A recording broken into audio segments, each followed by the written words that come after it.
Marine archaeologists have begun revealing the secrets of a 15th-century Danish royal warship that mysteriously sank in 1495. The Gribshunden, the personal flagship of King Hans of Denmark and Norway, went down in the Baltic Sea while anchored off the coast of Ronneby, Sweden, as the monarch attended a political summit in Kalmar. Local divers first discovered the wreck in the early 1970s, but it only captured serious archaeological interest in 2001. Excavations have accelerated in recent years, revealing an extraordinary array of artifacts that provide insight into the ship's military, administrative, and cultural significance. Marine archaeologist Brendan Foley of Sweden's Lund University called the site fascinating and emphasized that some of the discoveries are unprecedented. The Gribshunden was essentially a floating fortress, representing an early stage in the evolution of gunpowder-based naval warfare. It is one of the best-preserved shipwrecks from its time, thanks to the low salinity of the Baltic Sea, which has prevented shipworms from destroying the vessel's wooden structure. The ship belonged to the first generation of artillery-carrying warships that enabled European expansion and long-distance voyages.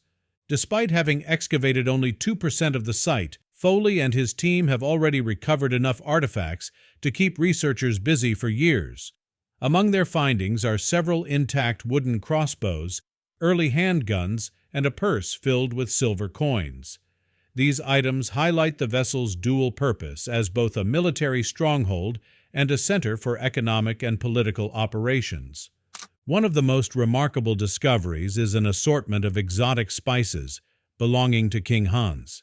The collection includes cloves, ginger, peppercorns, and large lumps of saffron, valuable commodities sourced from distant regions, such as modern-day Indonesia. These luxury goods underscore the ship's role in trade and diplomacy during the late medieval period. In a particularly unusual moment, Foley attempted to retrieve a wooden tankard, only to find it unexpectedly buoyant. The cup, made from a single piece of alder wood and decorated with a carved crown, contained gas from the decomposed beer or mead it originally held. "I hadn't seen an artifact try to escape before. I had to hold it down," Foley joked. For archaeologists, the true value of the Gribshunden lies not just in the physical artifacts, but in the historical narratives they reveal. Shipwrecks are like telephone calls. They're packets of information, Foley explained. And with the right technology and the right experts and insights, we can eavesdrop on these ancient telephone calls and reconstruct that conversation. With so much of the wreck still unexplored, archaeologists anticipate even more groundbreaking discoveries.